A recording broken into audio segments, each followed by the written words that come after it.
Good morning. Good morning mga kaani. Usapang herbicide tayo ngayon or pamatay damo.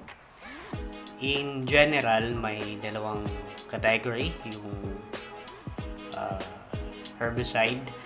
Ito yung pre-emergent tapos post-emergent. So, ano nga ba yung pinagkaiba ng dalawang to?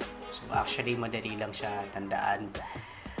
Pag sinabi nating pre-emergent, ito yung herbicide na pinipigilan niya tumubo ang buto ng damo or pinapatay niya yung buto ng damo.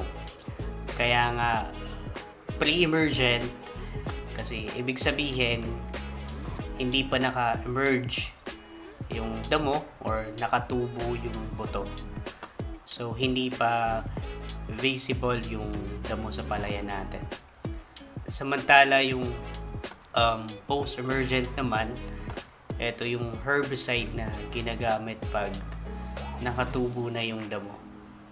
Pag visible na or nakikita na natin mismo yung damo sa palayan. So, tapusin nyo yung video na to kasi ilalagay ko yung mga samples ng mga herbicide na pwede nating gamitin at yung mga tamang timing sa paggamit.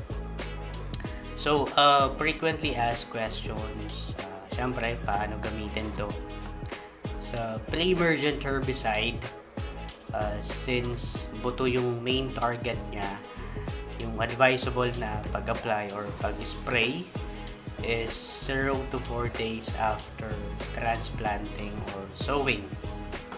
Ako ang ginagawa ko dito, hinahalo ko siya sa pamatay kuhol. Kasi na-observe ko din na parang mas lalong tumatapang yung ginagamit natin pamatay kuhol pag hinaluan natin ng herbicide. And at the same time, nakakabawas din to ng gastos, especially kung nagbabayad ka ng mag-i-spray. So you hit two birds and one stone. Sa paggamit ng pre-emergent herbicide, mas okay kung medyo may tubig ng konti yung palayan natin para ma-distribute or makalat yung herbicide equally. Sa post-emergent naman, ang advisable timing, pag yung damo sa palayan natin may 4 or 3 na dahon. Kung sa pre-emergent, dapat may konting tubig. Sa post-emergent naman, mas okay kung patutuyuan natin para matamaan natin yung dahon or yung mismong damo. And after 2 to 3 days, pwede na tayong magpatubig ulit. So, may mga nagtatanong kung alin ba yung mas effective, kung yung pre-emergent ba or yung post-emergent.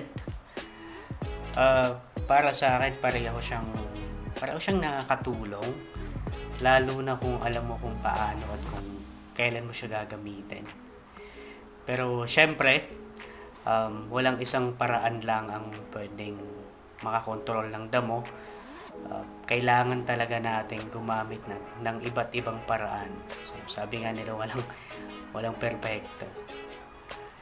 Yung downside ng pre-emergent herbicide, since para sa buto siya, ay hindi natin alam kung anong damo yung pwedeng tumubo sa palayan natin. So, malaki talaga yung chance na may tutubo at tutubong damo. Ang herbicide kasi na available sa merkado, karamihan selective. Pag sinabing selective, ibig sabihin nito dalawa or isang uri lang ng damo yung kaya niyang patayin. Sa last video na ginawa natin, di ba, may 3 uri ng damo. So kung di nyo pa yun napapanood, bisitahin nyo yung page ko. Malaking tulong yun para malaman natin kung ano yung damo sa palayan natin at kung ano yung herbicide na tamang gamitin para doon. Lalo na kung mag-a-apply tayo ng post post-emergent herbicide. So sa post-emergent naman, ang kagandahan nito, since ang target niya yung mga nakatubo na damo, magkakaroon tayo ngayon ng idea kung anong herbicide yung kailangan natin. So mahalaga din talaga malaman kung ano yung klasifikasyon ng damo. Kasi pag alam na natin kung ano yung damo na naandun sa palay natin, ang gagawin na lang natin, maghahanap tayo ng herbicide na para doon or para sa damong yun. So yun, magstay lang kayo. Sabi ko nga, ipa-flash ko yung mga herbicide na kailangan natin at pwede natin gamitin. So dyan lang kayo.